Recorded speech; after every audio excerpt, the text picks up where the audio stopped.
그래서 맘몬은 돈을 지칭하는 단어가 아닙니다. 예수님께서 사용하신 맘몬이라는 단어는 그 당시의 사람들이 재정의 신호로 섬기던 영적인 실체를 의미합니다. 우리는 에베소서 6장 12절에서 우리의 싸움은 혈과 육에 대한 것이 아니요 정사와 권세와 등등등 나와 있습니다. 돈을 사랑하고 돈을 섬기도록 우리의 마음속에 영향을 미치는 영적인 권세, 그것이 바로 맘몬이라는 것입니다. 그래서 역사적으로 보면 이스라엘 사람들은요, 성경에서 보면 여호와 하나님만 섬겼냐? 아닙니다. 우상들을 섬겼어요. 보면 바알, 아세라, 그모스, 다곤. 근데 이들이 단순히 사람의 손으로 만든 우상이냐? 그 우상으로 그친 존재냐? 그렇지 않다는 거예요. 비록 그 바알, 아세라, 그모스, 다곤의 형상은 한 사람이 조각한 그 우상이 있지만 그 우상 속에는 이미 사람들이 섬기기로 작정한 어둠의 영적 권세들이 그 안에 존재하는 거예요. 그래서 사람들이 섬기는 악한 영, 권세, 이들이 바알이고 아세라고 그모스고 다곤이고 동시에 맘몬인 것이죠.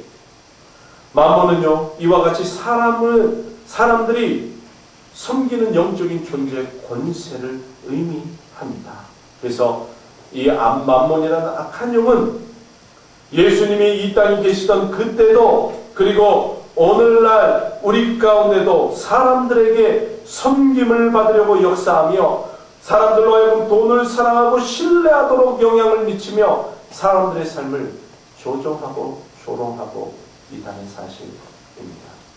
그래서 하나님과 맘몬 사이의 갈등은 지금 이곳에 있는 우리 가운데도 벌어지고 있는 갈등 중에 하나라는 사실입니다. 하나님이 우리의 주인이 될 수 있듯이 동시에 맘몬도 우리의 주인이 될 수 있습니다. 하나님과 같아지려는 권세를 가지려고 하기 때문에 그렇습니다. 여러분, 돈 그 자체는요, 중립적인 가치예요. 권세가 없습니다. 악하지도 선하지도 않습니다. 지난주에 제가 말씀드렸죠. 돈은요, 우리가 다스리는 재물에 불과한 거예요. 하나님께서 우리에게 주신 재물에 불과해요. 그런데 우리가 누구를 섬길 것인가 결정하기 시작하면 이 돈에 암몬의 권세가 임한다는 거예요. 암몬의 영이 임하는 거예요. 우리가 돈을 섬기고 돈에 대해서 걱정하고 근심하고 염려하기 시작하면 그때부터 맘몬의 영이 돈 가운데 임하는 것이죠. 여러분, 맘몬의 목적은요, 사단의 목적과 동일합니다. 우리의 마음으로부터 하나님이 멀어지도록 하는 것이죠. 우리에게 두려움을 주는 거예요. 내일에 쓸 것에 대하여, 우리의 부족함에 대하여 걱정하고 염려함을 통해 우리로 하여금 돈을 전능한 돈이라고 이야기하도록 만든다. 뭐니 해도 머니가 최고. 우리에게 그런 마음을 갖도록 하는 거예요.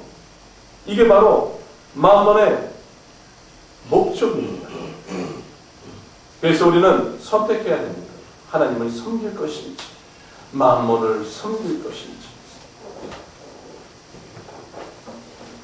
거짓으로 우리의 마음속에 진리인 것처럼 진리인 척 믿게 하는 것이 맘몬의 영향력입니다.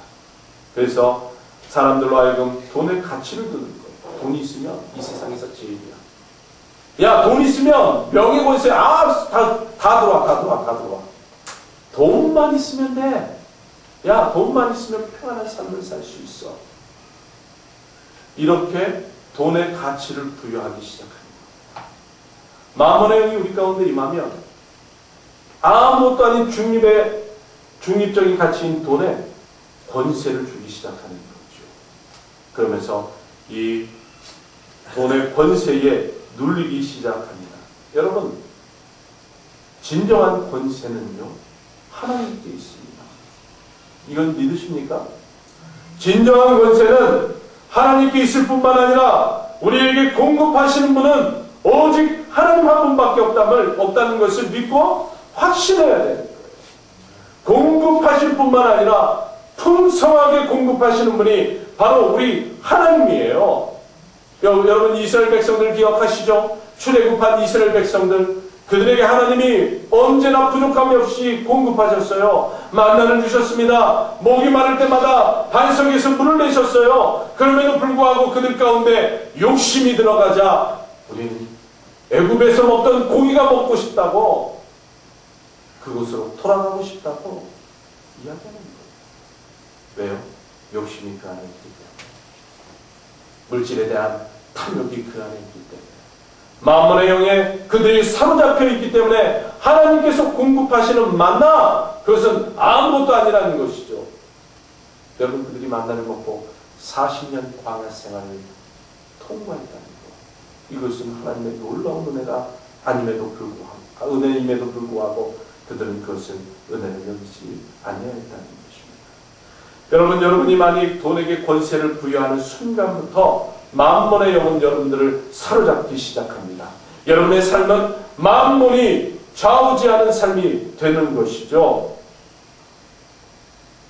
그래서 혹 하나님께서 우리에게 명령하시거나 하나님께서 우리에게 어떤 사역을 맡기실 때 이렇게 이야기합니다. 돈이 충분하지 않아. 그래서 지금은 할 수 없어. 돈이 충분하면 그때 시작할 거야 라고 이야기하는 거죠. 그러나 하나님은 돈을 공급하신 후에 일을 하라고 말씀하지 않습니다. 우리가 한 걸음 내딛으면 믿음으로 공급하시는 우리 하나님을 믿고 그 하나님의 말씀 가운데 한 걸음 내딛으면 그때부터 공급하시기 시작하는 거예요. 풍성하게 공급하십니다. 여러분, 돈이 여러분의 주인이 될 수 없습니다. 오히려 돈은 우리의 종이에요. 우리에게 다스림받는 노예입니다. 여러분들이 돈의 주인이 되셔야 합니다. 우리가 주인과 노예, 목적과 수단이 뒤바뀌어진 상태에서는 더 이상 하나님의 공급을 누릴 수가 없습니다. 많은 그리스도인들이 이 바뀌어진 상태에서 하나님을 공급의 근원으로 삼지 않고 공급의 수단으로 삼아 무엇인가 채우려고 할 때, 여러분 죄송하지만 그런 마음을 먹고 하나님을 수단 삼으면 절대 하나님의 그 풍성한 공급을 누리지 못한다는 사실입니다. 하나님이 우리의 주인이십니다. 뿐만 아니라 우리는 하나님의 뜻에 따라 이 땅의 재물을 다스리도록 부름받은 청지기이십니다. 만약에 여러분들이 하나님을 진정한 나의 공급자라고 인정하신다면 여러분들이 하고 있는 직업, 여러분들의 사업, 여러분들의 투자, 혹 여러분의 은행 통장 계좌는 나의 쓸 것을 공급하시는 하나님의 공급의 통로가 되는 거예요. 이해가 가십니까? 내가 직업을 가지고 있는 것은 그 직업을 통해 하나님께서 나의 공급을 채워주시는 통로예요. 여러분들이 여유자금이 있습니다. 여유자금을 가지고 무엇을 투자해요. 그것이 무엇이 됐든지 투자를 하면 하나님은 그 투자를 통해서 공급의 통로로 그 투자처를 이용하시는 거예요. 하나님은 우리의 공급자이십니다. 혹 경제가 어렵고 여러분의 일거리가 끊어졌을 때에도 공급자는 여전히 누구십니까? 하나님. 여전히 하나님이시기 때문에 우리는 두려워하거나 무서워할 필요가 없습니다. 왜냐하면 지금 하나님이 나의 공급의 통로를 바꾸고 계시는 거예요. 이전에는 내가 이 직장에서 일을 하면서 하나님이 나를 공급하셨는데 내가 지금 이 직장에 잘렸으면 하나님께서 새로운 공급의 통로를 찾고 계시는 거예요. 그리고 그 공급의 통로를 통해 우리에게 공급하시려고 하시는 거예요. 하나님이 나의 공급자라면 그때부터 돈은 우리의 종과 다스림을 받는 노예가 될 것입니다. 반대로 돈이 나의 공급자가 되면요, 하나님은 나에게 돈을 얻게 하는 수단으로 전락하고 나갑니다. 그렇기 때문에 여러분, 이것을 잘 깨달아야 합니다. 만몬의 역사는요, 가난한 사람들에게만 역사하는 역사가 아닙니다. 오히려 큰 돈을 모아놓고 있는 많은 사람들에게도 역사를 하죠. 그들을 다스립니다.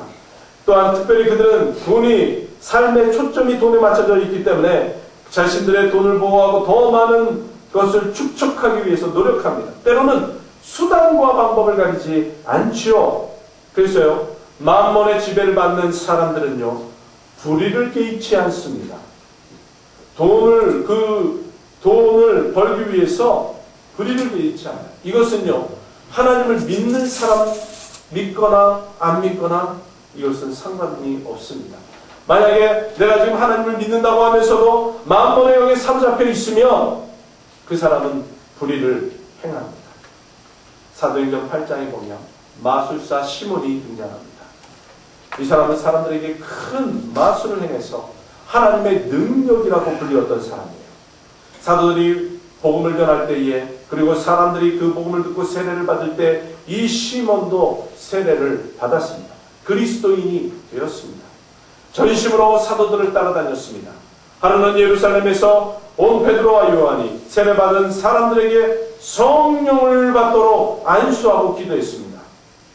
그랬더니 성령님이 그 안수받은 사람들 가운데 나타납니다. 그때 이 시몬이 어떻게 합니까? 베드로에게 나와서, 사도님, 제가 돈을 드릴 테니까 그 능력을 나에게도 주십시오. 베드로는 이 순간 이 시몬의 마음속에 만몬의 영이 그를 사로잡고 있음을 보았습니다.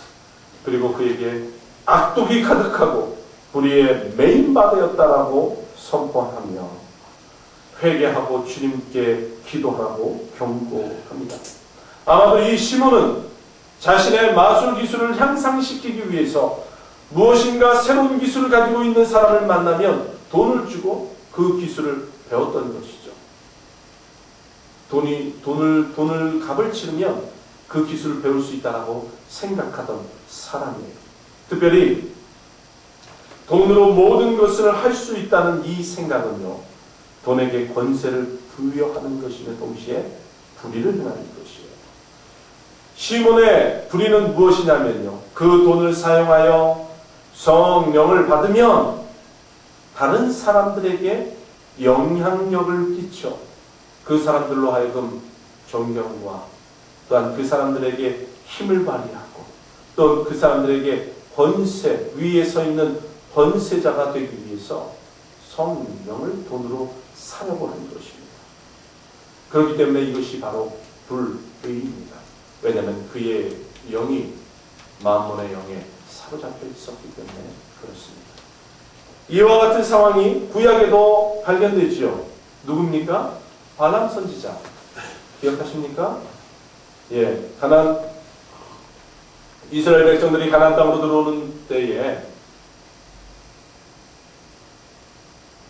그 땅에 거주하고 있던 왕들이 이 발람 선지자에게 뭐라고 이야기하냐면, 내가 돈을 줄 테니까 이스라엘 백성들을 저주하라 라고 이야기합니다. 그는 하나님의 뜻을 알고 있던 선지자였어요. 하나님의 음성도 들었던 선지자입니다. 하나님께서 가나안 땅으로 이스라엘 백성들을 인도하고 계신다는 것을 알고 있던 사람이에요. 뿐만 아니라 그가 산으로 올라가서 이스라엘 백성들을 향해 저주하려고 할 때 그의 입술에서 축복의 말들이 선포되었습니다. 그럼에도 불구하고 이 발람 선지자는 돈을 사랑하는 마음이 있었습니다. 그래서 그가 어떻게 합니까? 이 돈을 받고 저주하러 내려갈 때에 나귀가 사람 소리로 말하여 이 발람 선지자의 그 잘못된 행동을 경고합니다.